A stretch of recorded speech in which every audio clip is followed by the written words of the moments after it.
नमस्कार दोस्तों, स्वागत है आपका अपने YouTube चैनल BHU वर्ल्ड में। आज हम लोग बात करने जा रहे हैं BHU BA LLB 2020 के रीजनिंग सिलेबस की। इस वीडियो में हम लोग पूरा सिलेबस डिस्कस करेंगे। 2014 से लेकर 2019 तक कितने क्वेश्चन रीजनिंग के आपके एंट्रेंस एग्जाम में पूछे गए हैं और किस टॉपिक से पूछे गए हैं, हम लोग इस पे भी डिस्कस करेंगे और आपको पूरा बताएंगे कि इसमें हम लोग क्या क्या पढ़ने जा रहे हैं। इस कारण आप इस वीडियो को पूरा अंत तक देखें, जो आपके लिए बहुत ही बेनिफिशियरी होने वाली है। इसके पहले मैं आपको बता दूं, हमारी तीसरी बैच फुल हो चुकी है और चौथी बैच के रिगार्डिंग जितना आप लोग क्वेरी कर रहे हैं, लगातार मैसेज कर रहे हैं, इसके लिए हम लोग नया बैच लाने जा रहे हैं, जो हमारा चौथा बैच होगा, जिसमें 11 तारीख से क्लास स्टार्ट होगी। लेकिन 2 तारीख से रजिस्ट्रेशन स्टार्ट है। 2 तारीख को इसके रिगार्डिंग एक फुल वीडियो जाएगा, जिसमें आप देखेंगे कि हम लोग किस प्रकार एडमिशन लें और अपने कोर्स को ज्वाइन करें। तो चलिए हम ज़्यादा समय न लेते हुए अपने टॉपिक पे आते हैं और मैं आपको रीजनिंग का पूरा सिलेबस बताता हूँ। देखिए, इसमें टोटल 21 टॉपिक मैंने यहाँ पे नोट किए हैं जो रीजनिंग का है, लेकिन आपको 15 से 16 टॉपिक पे ज़्यादा से ज़्यादा सवाल आ रहे हैं। हम लोग उस पर ज़्यादा फोकस करेंगे और अब हम शुरू करते हैं। देखिए, इसमें सबसे पहला टॉपिक हमारा क्या है, कोडिंग डिकोडिंग का। रीजनिंग का यह एक बहुत ही इंपॉर्टेंट टॉपिक है, जिसमें 2014 में आपके एंट्रेंस में 1 सवाल आया है, 2015 में इससे 3 सवाल आया है, 2016 में इससे 3 सवाल आया है, 2017 में एक भी सवाल नहीं पूछा गया, 2018 में 3 सवाल आया है और 2019 में भी 2 सवाल इससे आया है। तो सोचिए आपके लिए कितना इंपॉर्टेंट टॉपिक है। तो कोडिंग डिकोडिंग में मूलतः होता क्या है? कोडिंग डिकोडिंग में आपके सामने कोई एक वर्ड रहेगा, कोई एक सेंटेंस रहेगा, कुछ भी रह सकता है, और उसके रिस्पेक्ट में उसको कुछ और बताया जाएगा। जैसे आप देखिए, यहाँ पे राम लिखा हुआ है, इसको कोड में कुछ और कहेगा कि इसको राम को हम साम लिखते हैं, SAM बाय द वे, और आपसे इसके रिगार्डिंग कुछ और पूछेगा, तब हम काऊ को क्या लिखेंगे। इस प्रकार से सवाल पूछा जा सकता है और भी इससे बहुत तरह के सवाल पूछे जाएंगे, जो मैं आपको जब सिलेबस पूरा पढ़ाऊंगा इसके टॉपिक के बारे में, तब हम लोग इस पर डिस्कस करेंगे। मूलतः रीजनिंग के बारे में मैं आपको बता दूं, रीजनिंग एक ऐसा टॉपिक है, एक ऐसा सिलेबस है जो आपको एग्जाम में बेहतर मार्क्स तो दिलवा ही सकता है, आपके रैंक को बहुत ज़्यादा इंप्रूव कर सकता है। BA LLB में जैसा आपको मालूम है कि 150 क्वेश्चंस पूछे जाते हैं, इसमें 20 के आसपास 20 क्वेश्चंस के आसपास आपका रीजनिंग का रहता है। तो आप सोचिए कितना आपके लिए इंपॉर्टेंट है कि 20 क्वेश्चन आपका ये कवर कर रहा है, मतलब 60 मार्क्स आपका ये कवर कर रहा है, और आप इसमें एक भी गलती नहीं कर सकते हैं। आप अगर इसके बेसिक कंसेप्ट को समझ गए तो आप इसमें एक भी गलती नहीं कर सकते हैं। बाकी जो अदर सिलेबस है उसमें कहीं मिस्टेक्स हो सकती है, कहीं डाटा भूल सकते हैं, लेकिन बस इसमें कॉन्सेप्ट की बात है दोस्तों। अगर आपका कॉन्सेप्ट क्लियर है रीजनिंग का, तो आप इसमें एक भी क्वेश्चन गलत नहीं करेंगे। इस कारण सबसे पहले सिलेबस तो ध्यान से आप लोग देखिए ही। जब आप इस कोर्स को ज्वाइन करेंगे या फिर कहीं भी पढ़ रहे होंगे, तो आप ध्यान से बस पढ़िएगा, उसके कंसेप्ट को समझिएगा, क्योंकि इस पे हजारों क्वेश्चन बन सकते हैं, हजारों टाइप के क्वेश्चन बन सकते हैं हर एक टॉपिक पे, लेकिन जो इसका बेसिक कंसेप्ट है वो एक है, बस उसी पे हम लोग फोकस करेंगे, तो हम लोग इसके कंसेप्ट को सीखेंगे। तो ये तो बात हो गई हमारी किसकी, कोडिंग डिकोडिंग की। अगला हमारा टॉपिक रहेगा क्या, मिसिंग नंबर। मिसिंग नंबर बहुत इंपॉर्टेंट है। जैसा मैं आपको बता दूं, 2014 में इससे 2 क्वेश्चन पूछे गए थे, 2014 में 2 क्वेश्चन, 2015 में एक भी नहीं पूछा गया, 2016 में 1 क्वेश्चन, 17 में 2 क्वेश्चन, 18 में नहीं पूछा गया, 19 में पूछा गया है। तो मिसिंग नंबर से भी 1-2 क्वेश्चन आ रहे हैं। यहाँ आपको लग रहा हो कि 1-2 क्वेश्चन पूछा जा रहा है, लेकिन यह सोचिए कि रीजनिंग के एक टॉपिक से, इतना स्पेसिफाइड टॉपिक से 1 क्वेश्चन आ रहा है, मतलब कंफर्म है कि हो सके 1 या 2 क्वेश्चन आ सकता है, और यह टॉपिक आसान भी होते हैं। बस आपको क्या करना है, हल्का सा बस कंसेप्ट आपको क्लियर रखना है। मिसिंग नंबर में क्या होता है, आपको कोई जैसा फिगर भी दे देगा, 1-4 फिगर दे देगा, 2-3, यहाँ पे कुछ कुछ लिख देगा और यहाँ पे पूछेगा कि यहाँ पे क्या होने वाला है। इस तरह से बहुत तरह के सवाल बनाए जा सकते हैं। हम लोग इसको भी देखेंगे कि आप अगर इसको शुरू से बनाना चाहेंगे तो आप बना सकते हैं। मैं आपको भरोसा देता हूं कि आप भाई 12th पास हो चुके होंगे, तो आप बना देंगे इसको, लेकिन वहां पे क्या है, कम समय में सॉल्व करना होता है और उसी के लिए सीखा जाता है। कोई भी कॉम्पिटिटिव एग्जाम क्या होता है, क्वेश्चन तो सब 10th लेवल के आसपास का है, आप बना सकते हैं, लेकिन कम समय में कैसे बनाएं ये इंपॉर्टेंट है। इस कारण आपको इस पर ध्यान देना होगा। अगला हमारा टॉपिक रहेगा अल्फाबेटिकल प्रोग्राम। अल्फाबेटिकल प्रॉब्लम से क्वेश्चन लगभग आना तय ही है। जैसा मैं आपको बता दूं 2014 में 2 क्वेश्चन, 15 में तो नहीं पूछ पाया, लेकिन 16 में देखिए 16, 17 और 18 में भी एक एक क्वेश्चन के आसपास अल्फाबेटिकल प्रॉब्लम से पूछा है। मतलब अल्फाबेटिकल प्रोग्राम पे आपको ध्यान देना होगा। इसमें क्या होता है, आप जानते हैं अल्फाबेट ए से जेड तक होता है, उससे ज़्यादा तो है नहीं। ए से जेड में ही आपको सवाल देगा, और किस प्रकार से देगा, अगर बाय द वे अल्फाबेट का तो बहुत जगह यूज होता है, लेकिन इसमें अगर आप देखें तो ए के बाद दे देगा सी, सी के बाद दे देगा ई, और उसके बाद बीच में एक दे देगा रेशियो, और उसके बाद पूछेगा कि अगला क्या होगा। इस प्रकार से भी सवाल पूछा जा सकता है, या फिर इसका नंबरिंग दे देगा 1, 3, 5, इससे भी सवाल बनाया जा सकता है। मतलब अल्फाबेटिकल प्रोग्राम से आपको सवाल बनाया जा सकता है। और इसके भी क्या होता है, हम लोग बस इसके कॉन्सेप्ट को सीखेंगे, अल्फाबेटिकल प्रोग्राम को। चलिए अगला हमारा टॉपिक है सीरीज। सीरीज से देखिए 2014 में 2 सवाल, 2015 में 3 सवाल, 2016 में 2 सवाल, 2017 में 4 सवाल, 2018 में 2 सवाल। मतलब इससे क्वेश्चन आना मस्ट है। हर साल पूछा है, 2014 से लेकर 2019 तक हर साल पूछा है, तो इससे क्वेश्चन आना ही है। सीरीज आप जानते भी होंगे कि एक निश्चित क्रम में, एक निश्चित क्रम में आगे जो बढ़ते रहता है, जैसे 1, 2, 3 तो अगला क्या होगा, या फिर 4 यहाँ पे रहेगा, यहाँ पे 9 रहेगा, यहाँ पे क्या रहेगा 25 रहेगा, तो अगला क्या होगा। इस तरह से सीरीज क्या होगा, नेक्स्ट पूछता है आपसे एक निश्चित पैटर्न में आगे बढ़ते हुए। तो सीरीज में हम लोग क्या करेंगे, यहाँ सीखेंगे। मैं आपको बता दूं सीरीज में हम लोग कितना 20 से 25 टाइप सीखेंगे, और वही 20 से 25 टाइप में एक टाइप आपको क्वेश्चन में आना है। बस आप ध्यान से सीखते जाइएगा। सीरीज पे क्या हम लोग कवर कर लेंगे। अगला हमारा टॉपिक है डाइस। डाइस, जी हाँ, जिसे आप लोग बचपन से खेलते होंगे लूडो के रूप में, वही लूडो का डाइस 1 से लेकर 6 तक की संख्या। लेकिन ये डाइस आपको यहाँ फंसा सकता है। अगर आप डाइस के बारे में बस लूडो खेले हैं तो आपको यहां से काम नहीं चलेगा। उस डाइस के बारे में सीखना होगा कि वह क्यूब है, और क्यूब पे जो अंक लिखा हुआ है वो आपके लिए मायने करता है। तो हम लोग डाइस में भी सीखेंगे। अगला हमारा रहेगा पिक्चर से रिलेटेड क्वेश्चन। बहुत सारे पिक्चर्स रहेंगे, 1-2 पिक्चर एक दूसरे से रिलेटेड रहता है, और अगला पिक्चर पूछता है कि इसमें क्या होने वाला है। तो अगला हम लोग पिक्चर के बारे में भी इसमें सीखेंगे। देखिए पिक्चर से भी सवाल जो मैं आपको बता दूं, 2014 में एक सवाल पूछा है, फिर जाकर सीधे 2018 में पूछा है, बीच में नहीं पूछा है पिक्चर से सवाल। नेक्स्ट हमारा रहेगा मिरर इमेज, वाटर इमेज। ये 2 टॉपिक है बेसिकली, मैं एक ही में लिखा हूं। इसमें आपको देखिए 2014 में 2 सवाल पूछा है इससे, 2015 में 1 सवाल, 2016 में नहीं पूछा है, 17 में नहीं पूछा है, 18 में नहीं पूछा है, फिर 19 में पूछा है। मतलब हम लोग इसे भी नहीं भूल सकते हैं। मिरर इमेज को भी हम लोग क्या करेंगे, ध्यान से सीखेंगे कि किसी भी फिगर का अगर उसको दर्पण में देखें, मिरर में देखें तो कैसा इमेज आएगा, हम लोग इस पे देखेंगे। अगला हमारा है रैंकिंग या सीटिंग अरेंजमेंट। रैंकिंग और सीटिंग अरेंजमेंट बहुत ही इंपॉर्टेंट है। जैसा मैं आपको बता दूं कि 2014 में इससे 4 सवाल पूछा गया है, 2015 में 2 सवाल पूछा गया है, 2016 में भी 2 पूछा गया है, 2017 में 5 सवाल आया है इससे, 2018 में 2 सवाल आया है, 2019 में 3 सवाल आया है। मतलब इससे मिनिमम 2 आया है। आप सोचिए इसका इंपॉर्टेंस रैंकिंग और सीटिंग अरेंजमेंट का, इससे मिनिमम 2 आया है। इसमें सवाल कैसा पूछा जाता है, जैसे कोई सर्कल में 5 लोग बैठे हुए हैं जो सेंटर की तरफ देख रहे हैं। रमेश बाएं से तीसरा है, सुरेश है जो दाहिने से चौथा है। इस प्रकार से 5 का अरेंजमेंट देगा और फिर आपको इससे रिलेटेड क्वेश्चन पूछेगा। रैंकिंग में भी देखिए, रैंकिंग में भी एक सीधे लाइन में खड़ा रहेगा, या फिर रैंकिंग और सीटिंग अरेंजमेंट मिक्स करके आपसे सवाल बनाया जा सकता है। तो आप लोग इसको क्या है कि बच्चे क्या करते हैं, इसमें बनाना शुरू करते हैं, लगातार लगे रहते हैं, 5 मिनट तक एक सवाल बना दिए, तो उससे थोड़े ना होगा। 5 मिनट में नहीं, हमको 20 से 25 सेकंड में सॉल्व करना है। तो उसके लिए हमको इसके कंसेप्ट को सीखना होगा कि हम लोग इसमें क्या करें, इसका क्या कह रहा है कि अगर बीच में अगर एंड है तब क्या होगा, अगर बट है तब क्या होगा, बीच में अगर हु है तो क्या होगा। इस तरह का जो टर्म है उससे जानना बहुत जरूरी रहता है, और हम लोग इसमें क्या करेंगे, उसे सीखेंगे। तो ये हमारा रैंकिंग हो गया। देखिए अगला है हमारा वेन डायग्राम। वेन डायग्राम से देखिए सवाल अगर हम बात करें तो 2014 में 1 सवाल पूछा गया है, फिर 2018 में 1 सवाल पूछा गया है।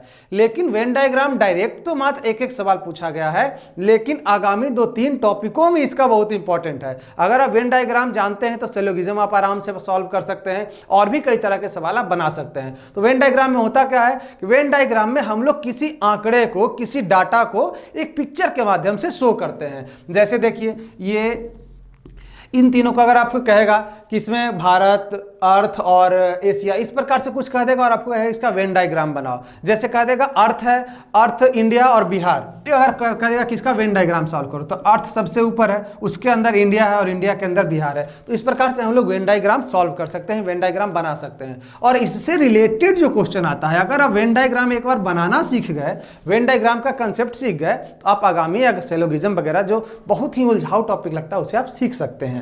तो ये हमारा हो गया। हम लोग जब सीखेंगे वेन डायग्राम तो अच्छे से इसका कोर्स लेंगे। उसके बाद देखिए हमारा अगला है हमारा डायरेक्शन टेस्ट। डायरेक्शन टेस्ट से देखिए क्वेश्चन हर साल आना है। एक क्वेश्चन 2014 में पूछा गया, 2 क्वेश्चन 18 में पूछा गया है, एक क्वेश्चन 16 में पूछा गया है, उसके बाद 17 में एक क्वेश्चन पूछा गया है, 19 में एक क्वेश्चन पूछा गया है। तो आप देखिए कि डायरेक्शन टेस्ट जो आप जानते हैं कि अगर डायरेक्शन टेस्ट से क्वेश्चन किस प्रकार बनता है कि कोई लड़का है जो 10 किलोमीटर उत्तर की जा रहा है, नॉर्थ दिशा में जा रहा है, फिर दाहिने मुड़ता है, फिर पूरब की ओर मुड़ता है, फिर पश्चिम की ओर मुड़ता है, तो अपने आरंभिक बिंदु से कितना दूर है, इस प्रकार से बहुत सारा घुमा के सवाल पूछा जा सकता है। तो हम लोग क्या करते हैं, क्वेश्चन के अनुसार चलते हैं, उसमें सीखते हैं कि कैसे हम लोग को आगे बढ़ना है और कैसे आंसर को गेट करना है। तो हम लोग इससे भी सीखेंगे डायरेक्शन टेस्ट में। अगला हमारा टॉपिक है ब्लड रिलेशन, रीजनिंग का सबसे फेवरेट टॉपिक और जो क्वेश्चन पूछा जाता है उसमें भी सबसे ज्यादा आने का संभावना। ब्लड रिलेशन से देखिए 2014 में 2 सवाल आया है, 2015 में 3 सवाल आया है, 2016 में 1 सवाल आया है, 2017 में इससे 6 सवाल आया है, 2018 में 2 सवाल और 2019 में भी 2 से 3 सवाल इसमें आया है। तो ब्लड रिलेशन इतना इंपॉर्टेंट है, ये बहुत लोगों को उलझाऊ लगता है, लेकिन मैं बता दूं दोस्तों कि इसका भी एक छोटा सा कंसेप्ट है, मात्र 10 से 15 मिनट में हम उसके कंसेप्ट को सीख लेंगे और इतना प्रैक्टिस करेंगे कि ब्लड रिलेशन से आपको क्वेश्चन नहीं छूटेगा। बस आप ध्यान से उसके कंसेप्ट को क्या करेंगे, सीखेंगे, तो ब्लड रिलेशन भी हम लोग सीख लेंगे। अगला हमारा टॉपिक है सेलोगिज्म। सेलोगिज्म कहा जाता है रीजनिंग का सबसे उलझाऊ टॉपिक है, लेकिन सेलोगिज्म का जो बेसिक कंसेप्ट है वो बहुत ही आसान है और उसके बाद सेलोगिज्म ही पूरा आसान हो जाता है। उसमें किस प्रकार से सवाल पूछते हैं, जैसे कहा जाता है रमेश एक लड़का है, घोड़ा भी एक लड़का है, तो रमेश क्या घोड़ा है, इस प्रकार से स्टेटमेंट दे देगा, उसका 1-2 कंक्लूजन दे देगा, फिर कहेगा स्टेटमेंट कंक्लूजन को वेरीफाई करता है नहीं करता है, ये दोनों सही है या फिर इनमें से एक सही है। इस प्रकार से बहुत तरह के इसके भी सवाल बनते हैं, हम लोग उसे क्या करेंगे, सीखेंगे। तो सेलोगिज्म के लिए भी बिल्कुल फिक्र ना करें, अगर आप कंसेप्ट आपका क्लियर है तो आप इसे बना सकते हैं आसानी से। अगला हमारा टॉपिक रहेगा क्या, counting of figure. Counting of figure से देखिए जो सवाल आया है, काउंटिंग ऑफ फिगर से 2014 में 1 सवाल पूछा गया है, फिर जाकर 2019 में काउंटिंग ऑफ फिगर को टच किया है। काउंटिंग ऑफ फिगर में होता क्या है, काउंटिंग ऑफ फिगर में आपके पास कोई एक पिक्चर दे देगा, उसमें कहेगा कि इसमें कितने ट्रिंगल है। जैसे मैं आपके सामने एग्जाम्पल दे दूं तो आप इसे क्या करेंगे, गिनने के लिए बैठ जाएंगे, लेकिन ये होता नहीं है। रूल ये नहीं है कि आप इसे बैठ के गिने, इसका बस छोटा सा ट्रिक है, छोटा सा कंसेप्ट है, आप इसे आसानी से देखते ही बता सकते हैं कि इसमें कितना ट्रायंगल है। तो हम लोग इसमें क्या करेंगे, इसे सीखेंगे। अगला हमारा टॉपिक है क्लासिफिकेशन।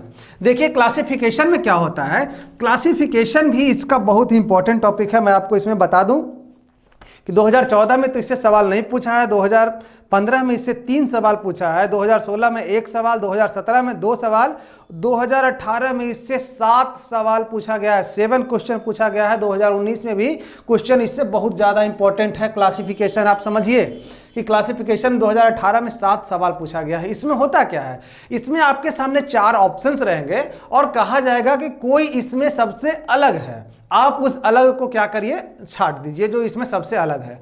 हम लोग क्या करते हैं, अमूमन जो जानते हैं जनरली उस रूप से उसको अलग कर देते हैं, लेकिन इसका भी एक रूल है कि अलग किसी को नहीं किया जा सकता है। जो तीनों मैच करे, सबसे अधिक मैच करे, उससे तीनों को मिला लेना है, एक आपरूपी छट जाता है। तो इस प्रकार हम लोग क्लासिफिकेशन भी सीखेंगे, उसका भी एग्जाम्पल करेंगे, उसका भी क्वेश्चन लगाएंगे, तो हम लोग इसे आसानी से सॉल्व कर सकते हैं। देखिए अगला हमारा टॉपिक रहेगा क्लॉक। जी हाँ, घड़ी जो आप हाथ में पहनते हैं, आपके दीवार पे भी टंगा होगा। ये आपको यहाँ मार्क्स दिलवा सकता है आपके एलएलबी के एंट्रेंस में और आपको वकील और जज बनने का सपना पूरा कर सकता है ये क्लॉक।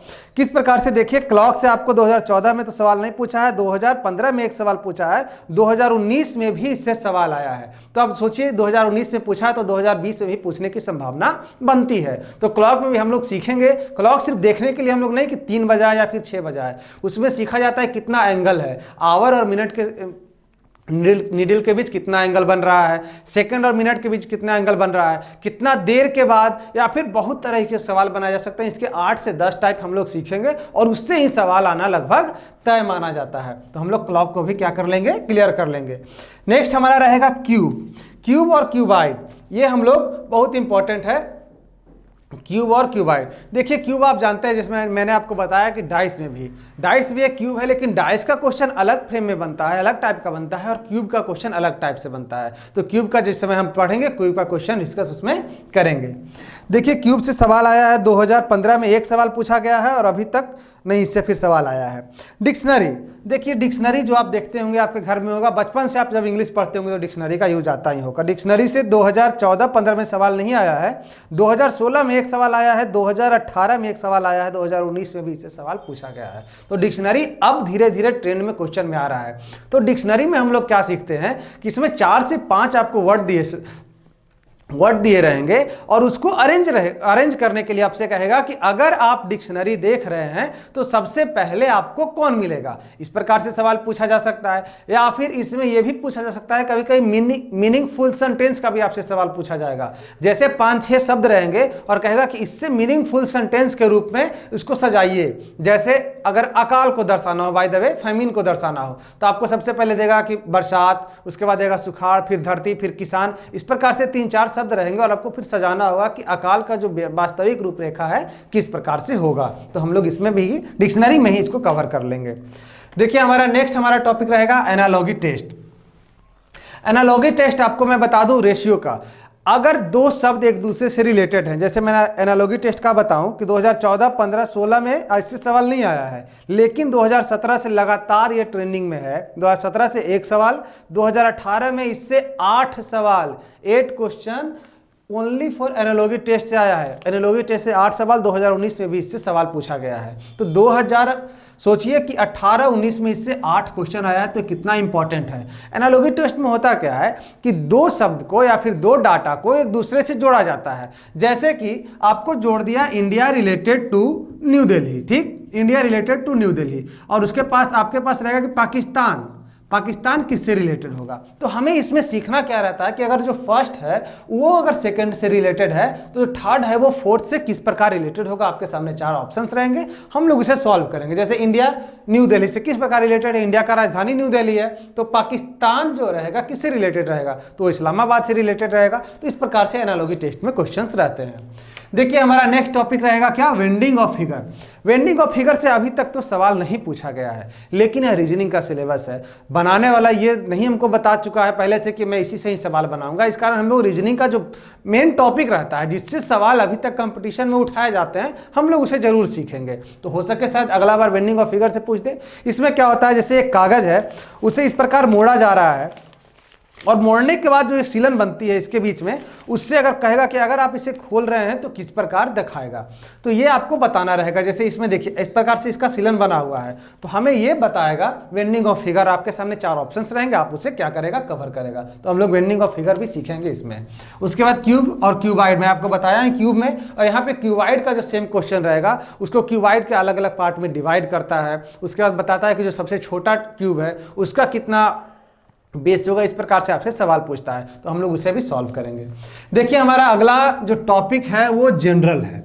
जनरल का अर्थ यहाँ पे मैं ये लेकर चला हूँ कि आजकल नया ट्रेंडिंग में क्या हो रहा है कि 1-2 टॉपिक मिक्स करके सवाल उठाया जा रहा है। जैसे ब्लड रिलेशन को सिटिंग अरेंजमेंट से मिक्स कर देगा, या फिर ब्लड रिलेशन को रैंकिंग से मिक्स कर देगा, क्यूबाइड आपस में मिक्स कर देगा, या फिर कभी कभी डायरेक्शन टेस्ट को भी मिक्स करता है किसी दूसरे टॉपिक में। तो आजकल ये भी ट्रेंड हो रहा है, तो हम लोग कुछ क्वेश्चन उस पर भी लगाएंगे, उसका भी कंसेप्ट सीखेंगे कि आजकल जो जनरल उठाए जा रहे हैं सवाल वो कहाँ से लिए जा रहे हैं। तो हम लोग उसको जनरल में सॉल्व करेंगे। हमारा जो सबसे लास्ट टॉपिक रहेगा वो टॉपिक रहेगा कैलेंडर। जी हाँ, जो आप पर डे अपने घर में देखते होंगे कैलेंडर, और उस कैलेंडर से मैं आपको बता दूं यहाँ सवाल आते हैं। बशर्ते बीए एलएलबी में अभी तक सवाल कैलेंडर से नहीं आया है, लेकिन बहुत ज़्यादा चांस है कि आ सकता है कैलेंडर से सवाल। जैसे इसमें आपसे पूछ देगा कि बताइए 20 जनवरी 1956 को किस दिन था, और आप फिर लगेंगे कंफ्यूज होने। लेकिन इसका भी बस सिंपल फंडा है, आप एक बार सीख लेंगे, कोई क्वेश्चन कैलेंडर से नहीं छूटेगा। आपको इस तरह से सवाल पूछा जा सकता है। या फिर 2 सालों के बीच आपको दिन पूछ देगा कि इसमें कितना दिन है, तो लोग बैठ कर जोड़ने लगते हैं कि इतना इतना इतना। इस प्रकार जोड़ना ही नहीं है, बस सिंपल सा फंडा हम लोग सीखेंगे, कॉन्सेप्ट के माध्यम से पूरी तरह से क्लियर हो जाएगा। तो ये टोटल 21 टॉपिक हम लोग इसमें क्या करेंगे, कवर करेंगे। और 21 टॉपिक का जितना ईयर वाइज आया है वो भी मैंने आपको बता दिया। तो आपका दायित्व है कि अगर आप स्वयं से पढ़ रहे हैं तो आप इसे पढ़ें, तन्मयता से पढ़ें, पूरा कंसेप्ट क्लियर करें। अगर आप हमारा कोर्स ज्वाइन करना चाहते हैं तो मैं आपको पहले ही बता दिया, हमारा 2 तारीख से रजिस्ट्रेशन शुरू है 4th बैच के लिए, और 11 तारीख से उसका क्लास चलेगा। तो आप उसमें भी रजिस्ट्रेशन कर सकते हैं, जिसका प्रोसेस आपको 2 तारीख के वीडियो में बताया जाएगा। और अगर आप BA LLB 2020 को रियल में क्रैक करना चाहते हैं तो मैं यह सलाह दूंगा कि आप हमारे साथ जुड़ें, इस कोर्स को लें। उसके साथ जो लीगल एप्टीट्यूड का जो क्लास है लगातार BA LLB में चल रहा है, उसमें सब कुछ पढ़ाया जा रहा है। जल्द ही रीजनिंग का भी क्लास शुरू होगा। और भी BHU से रिलेटेड जानकारी हमारे चैनल पे दी जाती है। इस कारण अगर आप BHU में आना चाहते हैं, आप इसके बारे में जानना चाहते हैं, तो हमारे चैनल को सब्सक्राइब करें, बेल बटन को जरूर दबाएं, जिससे BHU से जुड़ी कोई भी जानकारी सबसे पहले आपके पास पहुंचे और उसका नोटिफिकेशन भी आपको मिले। अगर आपको मेरा वीडियो पसंद आया तो आप इसे जरूर लाइक करें। अगर आपके मन में कुछ क्वेरी है तो उससे भी हमारे कमेंट बॉक्स में डालें। बहुत बहुत धन्यवाद।